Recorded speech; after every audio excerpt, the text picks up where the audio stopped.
एक छोटी सी चेतावनी, अगर आपका दिल कमजोर है या आप आसानी से डर जाते हैं तो मेरा सुझाव है कि आप इसे यहीं बंद कर दें, क्योंकि ये कहानी आपको परेशान कर सकती है।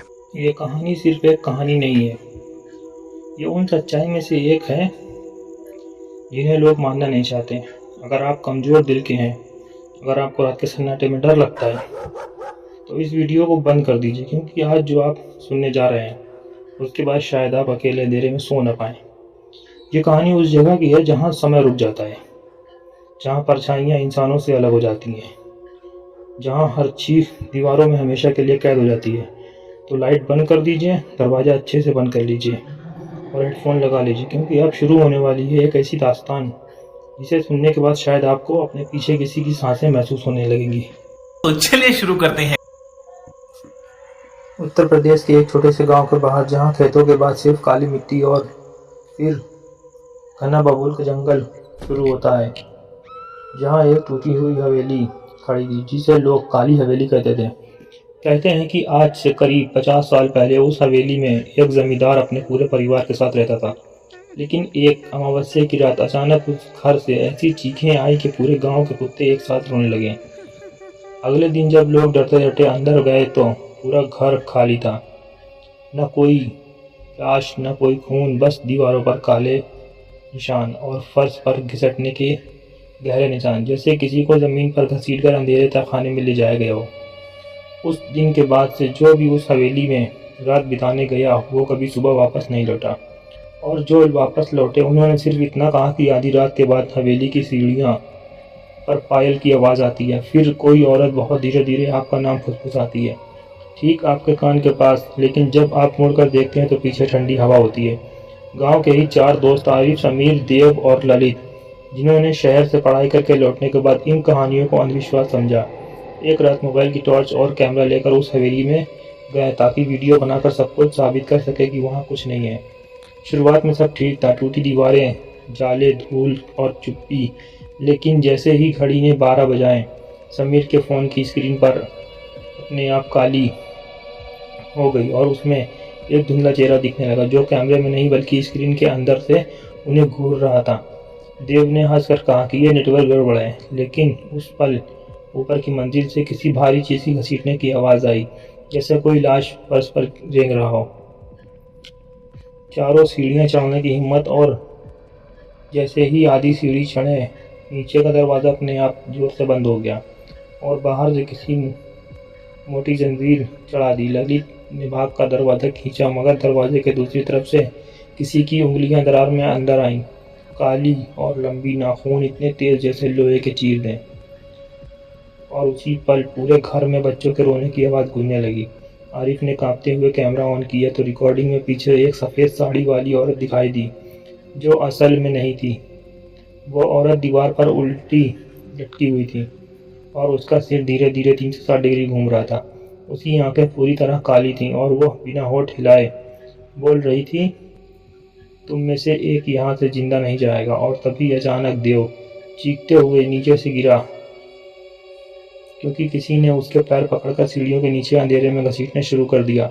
बाकी तीनों ने इसे पकड़ने की कोशिश की, लेकिन अंधेरा इतना गहरा तो हो चुका था कि टॉर्च की रोशनी भी उसमें समा गई थी। और तभी हवेली के तहखाने से ढोल बजने की आवाज़ आई। कोई पुराना तांत्रिक अनुष्ठान फिर से शुरू हो गया हो। उन दीवारों से खून रिसकने लगा, फर्श पर बने पुराने मंत्र अपने आप चमकने लगे। समीर ने कांपते हाथों से मोबाइल उठाया तो स्क्रीन पर लाइव लोकेशन अपने आप बदल कर दिख रही थी कि वे अब गांव में नहीं बल्कि किसी अज्ञात जगह पर हैं, जहाँ चारों तरफ सिर्फ शमशान है और बीच में वही हवेली खड़ी है, लेकिन जली हुई हालत में। तभी ऊपर से एक औरत की हंसी गूंजी, जो इंसानी जैसी नहीं थी, और सीढ़ियों के आखिरी सिरे पर खड़ी वो औरत धीरे धीरे उनकी तरफ चलने लगी। उनके पैर ज़मीन को छू नहीं रहे थे और हर कदम के साथ उनकी गर्दन और लंबी होती जा रही थी। और जैसे ही उसने अपना हाथ बढ़ाया, उसकी उंगलियां अपने आप असंभव लंबाई तक फैलती चली गईं, और समीर की गर्दन को छूते ही उसकी सांसें जैसे थम गईं, उसकी आंखें उलटने लगी और उसे लगा जैसे कोई बर्फीली परछाई उसके सीने के अंदर घुस रही हो। तभी हवेली की छत अपने आप कांपने लगी और ऊपर से राख गिरने लगी जैसे कोई अदृश्य चिता जल रही हो। आरिफ ने हिम्मत करके उस औरत की तरफ टॉर्च फेंकी, लेकिन रोशनी उसके शरीर को पार कर गई, दीवार पर चली गई जैसे कि किसी सिर्फ धुआं, मगर अगले ही पल वही धुआं ठोस बनकर देव के आधे शरीर को अंधेरे में खींच चुका था और उसकी उंगलियां फर्श पर खरोच बनाती जा रही थी। बचाओ! उसकी आवाज़ अचानक बंद हो गई और नीचे तहखाने से वही ढोल और तेज होकर किसी तांत्रिक मंत्र के साथ गूंजने लगा। ललित भागकर ऊपर वाले कमरे में घुसा तो उसने देखा दीवारों पर दर्जनों फोटो टंगी हैं और उन फोटो में वही चारों खड़े हैं, मगर फोटो पुराने और जले हुए हैं, जैसे वे सालों से ही मर चुके हों। एक फोटो में दिख रहा था कि समीर की लाश कुएं में तैर रही है, दूसरे में आरिफ पेड़ से उल्टा लटका है, तीसरे में देव की आंखें निकली हुई हैं और चौथे में ललित खुद सफ़ेद साड़ी वाली औरत के बगल में खड़ा मुस्कुरा रहा है। तभी पीछे से ठंडी सांस उसकी गर्दन से टकराई और किसी ने फुसफुसाया, तुम पहले भी यहाँ आए थे, हर बार आते थे और हर बार मरते हो। ललित ने पलट कर देखा तो पूरा कमरा गायब था और वो खुद उसी तहखाने में खड़ा था जहाँ जमीन पर काला घेरा बना था और बीच में सूखी हड्डियों का ढेर था। तभी उसे समझ आया कि वे हड्डियां इंसानों की नहीं बल्कि बच्चों की थीं और अचानक उन हड्डियों की खाली आंखों में नीली रोशनी जल उठी। ऊपर से आरिफ की चीख आई, अब इंसानी नहीं लग रही थी बल्कि दो आवाज़ें गूंज रही थी, जैसे उसने अंदर कोई बोल रहा हो। समीर ज़मीन पर गिर चुका था और उसका शरीर अपने आप झटके लगा रहा था। उसकी परछाई दीवार पर अलग से खड़ी होकर हंस रही थी। तभी हवेली के बाहर से गांव के कुत्तों के रोने की आवाज़ फिर से गूंजी। इस बार रोने के साथ औरतों के रोने की आवाज़ भी मिल रही थी, जैसे पूरा गांव शोक मना रहा हो। अचानक समीर की आंखें खुली और वह पूरे काली हो चुकी थी। उसने धीमे से कहा, वे हमें नहीं मारती, वो हमें रखती है। और उसी पल तहखाने की मिट्टी अपने आप धंसने लगी और नीचे एक और पुरानी सुरंग खुल गई, जिसमें सैकड़ों जली हुई मोमबत्तियां अपने आप जल रही थीं और सुरंग की दीवारों पर खून से लिखा था, अमावस्या पूरी होने दो। तभी ललित को याद आया कि आज सिर्फ अमावस्या नहीं बल्कि ग्रहण भी है। और जैसे ही ऊपर आसमान में चांद पूरी तरह काला हुआ, हवेली की सारी दीवारें पारदर्शी हो गईं और बाहर खड़ा पूरा गांव दिखाई देने लगा। मगर गांव के लोग इंसान नहीं थे, सबकी आंखें सफ़ेद थीं और वे सब एक साथ हवेली की तरफ देख रहे थे।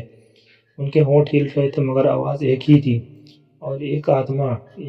और तुरंत सुरंग के सबसे गहरे हिस्से में सफ़ेद साड़ी वाली औरत धीरे धीरे ऊपर उठी। इस बार उसका चेहरा साफ दिख रहा था और वो चेहरा किसी बूढ़ी औरत का नहीं बल्कि एक छोटी बच्ची का था, जिसकी मुस्कान अस्वाभाविक रूप से चौड़ी थी। उसने हाथ उठाया और हवा में कुछ लिखा और जैसे ही आखिरी अक्षर पूरा हुआ, देव का शरीर सुरंग की दीवार में समा गया, जैसे वो मिट्टी का बना था। आरिफ जमीन पर घुटनों के बल गिर गया और उसकी परछाई उसके शरीर से अलग होकर उस औरत के पैरों में जा गड़ी। समीर अब खड़ा था मगर उसके चेहरे पर कोई भाव नहीं था। वो धीरे धीरे ललित की तरफ बढ़ा और बोला, भाग सकते हो तो भागो।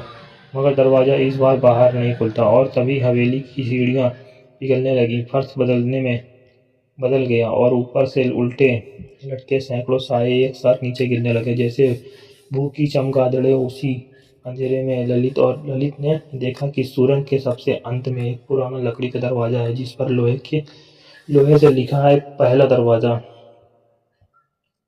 और जैसे ही ललित ने कांपते हाथों से उस पुरानी लकड़ी को दरवाजे को छुआ, जिस पर दरवाज़ा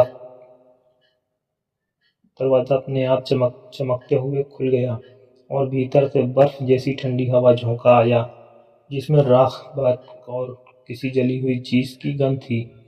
अंदर पूरा कमरा गोलाकार था और दीवारों पर सैकड़ों घड़ियां टंगी हुई थीं, मगर किसी में भी सुइयां नहीं थीं। सभी घड़ियां उल्टी दिशा में टिक टिक कर रही थीं और बीच में एक पत्थर का चबूतरा था, जिस पर एक पुरानी किताब खुली रखी थी। उस किताब के पन्ने अपने आप पलट रहे थे और हर पन्ने पर उन्हीं चारों के नाम खून से लिखे हुए थे। जैसे ही ललित अंदर कदम रखता है, पीछे का दरवाज़ा अपने आप गायब हो जाता है और फर्श पर काला पानी फैलने लगता है, जिसमें चेहरे की परछाई तैर रही थी। वही गांव वाले, वही बच्चे, वही सफ़ेद साड़ी, वही आकृति। और अचानक घड़ियां एक साथ रुक जाती हैं, पूरा कमरा सन्नाटे में डूब जाता है और फिर दीवारों से हाथ निकलकर सूखे सड़े हुए नाखूनों से भरे हाथ जो ललित की टांगों को पकड़ने लगते हैं। तभी किताब से आवाज़ आती है, पहला दरवाज़ा समय का था, दूसरा दरवाज़ा स्मृति का था और तीसरा कमरे की एक दीवार पर दरख्ती और उसके पीछे एक और लंबी गलियारी दिखाई देती जहाँ दीवारों पर शीशे लगे रहते हैं। ललित भागते हुए उस गलियारे में घुसता है तो हर शीशे में उसे अपना चेहरा दिखाई देता है। कहीं वो बूढ़ा है, कहीं वो उसकी आंखें निकली हैं, कहीं वो लंगड़ा लूला है और उसकी त्वचा दीवार पर बदल जाती है। तभी एक शीशे में वो देखता है कि उसके पीछे कोई खड़ा है। वो पलटता है तो वहाँ कोई नहीं, मगर फिर शीशे में देखता है तो वो आकृति और करीब आ चुकी होती है। उसकी मुस्कान कान से कान तक फैली हुई थी, आंखें गहरी काली और माथे पर वही खून से बना चिन्ह जो तहखाने में था। अचानक सारे शीशे एक साथ टूट जाते हैं और कांच के टुकड़े हवा में रुक जाते हैं, जैसे समय थम गया हो। और उन्हीं टुकड़ों में ललित को दिखता है कि असली दुनिया में गांव के लोग उस हवेली को आग लगा चुके हैं। अगर आग बाहर नहीं बल्कि अंदर जल रही है और वो खुद उस आग के बीच खड़ा है, जबकि उसका शरीर अभी भी सुरंग में है। तभी पीछे से समीर की आवाज़ आती है, ये दूसरा दरवाज़ा है, याद करो तुमने क्या कहा था। और अचानक ललित के दिमाग में एक दृश्य घूमता है। 50 साल पहले वही 4 दोस्त नहीं बल्कि 4 बच्चे थे जो खेलते खेलते इसी हवेली में घुसे थे और उन्होंने मजाक में एक छोटी सी लकड़ी को तहखाने में बंद कर दिया था। दरवाज़ा जाम हो गया और वो लड़की चीखती रही, मगर डर के मारे वो भाग गए। और अगले दिन हवेली खाली मिली। कोई लड़की नहीं मिली, कोई लाश नहीं, बस दीवारों पर छोटे हाथों के काले निशान। तभी वर्तमान में वापस आकर ललित ने सामने वही छोटी लड़की खड़ी थी, अब सफ़ेद साड़ी में, उसकी मुस्कान और चौड़ी। उसने फुसफुसाया, अब तीसरा दरवाज़ा खुलेगा और इस बार कोई याद नहीं बचाएगा। और गलियारे के अंत में अंधेरे से लोहे का भारी दरवाज़ा उभरने लगा, जिस पर जंजीरें खुद ब खुद लिपटने जा रही थीं। उन जंजीरों में फंसी हड्डियां खनखनाने लगीं। तभी घड़ियों की टिक टिक फिर शुरू हुई, मगर इस बार हर टिक के साथ किसी की चीख गूंजी थी। फर्श के दरकने लगा और नीचे आग की झलक दिखाई देने लगी। और उस आग के बीच ललित ने देखा कि देव और आरिफ जल रही है, बल्कि मुस्कुरा रहे हैं, जैसे उसे आग का हिस्सा बन चुके हों। और समीर धीरे धीरे पिघल कर परछाई में बदल रहा है, जो उस लोहे के दरवाजे पर चिपक गई है। और तभी तीसरे दरवाजे की जंजीर अपने आप टूटती है और जैसे ही तीसरे दरवाजे की आखिरी जंजीर जमीन पर गिरी, पूरा सुरंग कांप उठा। दीवारों से राख छिड़ने लगी और लोहे का वो भारी दरवाज़ा धीरे धीरे खुला। उसके पीछे अंधेरा नहीं बल्कि लाल चमकती रोशनी थी, जैसे भीतर कोई ज्वालामुखी सुलग रहा हो। ललित ने पीछे मुड़कर देखा तो समीर की परछाई पूरी तरह दरवाजे में समा चुकी थी और देव व आरिफ की मुस्कुराती आकृतियां आग में धुंधली हो चुकी थीं। अब वो अकेला था, या अब शायद उसे ऐसा लग रहा था, क्योंकि अगले ही पल उसी छोटी लड़की की आवाज़ गूंजी, तीसरा दरवाज़ा मुक्ति का नहीं, निर्णय का है। और ललित के सामने 2 रास्ते उभर आए। एक रास्ता ऊपर की ओर जाता हुआ था, जहाँ सफ़ेद रोशनी थी, और दूसरा नीचे गहराई में उतरा, जहाँ आग, हड्डियाँ और परछाई घूम रही थी। तभी उसके सामने हवा में वही पुरानी किताब प्रकट हुई और उसके पन्ने पर खून से लिखा था, जिसे तुमने बंद किया था उसे मुक्त करो या हमेशा के लिए उसकी जगह ले लो। ललित के दिमाग में वो रात घुस गई जब बचपन में उन्होंने उस छोटी लड़की को मजाक में तहखाने में बंद कर दिया था और डर के मारे कभी वापस नहीं लौटे थे। उसकी चीखें, उसका दरवाज़ा पीटना और फिर अचानक सन्नाटा। उसकी आंखों से आंसू बहने लगे। उसने नीचे आग वाले रास्ते की ओर देखा तो जहाँ उसके दोस्त अब परछाइयों में बदल चुके थे। फिर ऊपर की रोशनी की तरफ देखा तो तभी छोटी लड़की के सामने प्रकट हुई। अब वो उतनी डरावनी नहीं बल्कि उदास लग रही थी। उसने कहा, मैंने तुम्हें हर जन्म बुलाया था कि कोई तो पछताए। ललित घुटनों के बल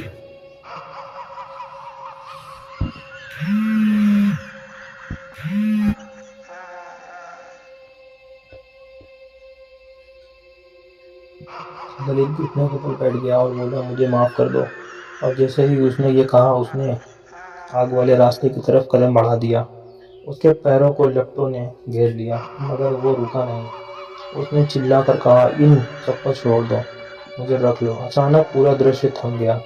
आग जम गई, परछाइयाँ स्थिर हो गईं। छोटी लड़की की आंखों से पहली बार आंसू गिरे, जो जमीन पर गिरते ही सफ़ेद रोशनी में बदल गए। अगले ही पल आग बुझने लगी, सुरंग टूटने लगी और देव, आरिफ और समीर के शरीर धीरे धीरे सामान्य होते हुए ऊपर की ओर रोशनी वाले रास्ते की तरफ खींचते चले गए। ललित का शरीर आग में गिर चुका था, मगर उसके चेहरे पर डर नहीं था। छोटी लड़की उसके पास आई और बोली, अब मैं अकेली नहीं रहूंगी। और जैसे ही उसने ललित का हाथ पकड़ा, दोनों आग की रोशनी में गायब हो गए। उसी क्षण हवेली के ऊपर जोरदार धमाका हुआ और गांव वालों ने देखा कि 50 साल पुरानी काली हवेली अचानक भीतर से ढह गई। सुबह जब लोग मलबे के पास पहुंचे तो वहां सिर्फ 3 लड़के बेहोश पड़े थे, समीर, देव और आरिफ, मगर ललित कहीं नहीं था। तहखाने की जगह मिट्टी बराबर हो चुकी थी और दीवारों के सारे काले हाथों के निशान गायब थे। बस राख में छोटे छोटे 2 पैरों के निशान बने थे, एक बच्चे के और एक बड़े इंसान के, जो हवेली के खंडहर से दूर जंगल की तरफ जाते हुए अचानक मिट्टी में समा गए। उस दिन के बाद गांव में कोई भी चीख नहीं गूंजी, न कुत्ते रोए, न अमावस्या कोई साया दिखा नहीं। मगर कहते हैं कभी कभी आधी रात को जंगल के तरफ से 2 परछाइयां साथ साथ चलते दिखती हैं, एक छोटी और एक बड़ी, और फिर दोनों धुंध में खो जाती हैं। तो दोस्तों, बुराई चाहे कितनी भी पुरानी क्यों ना हो,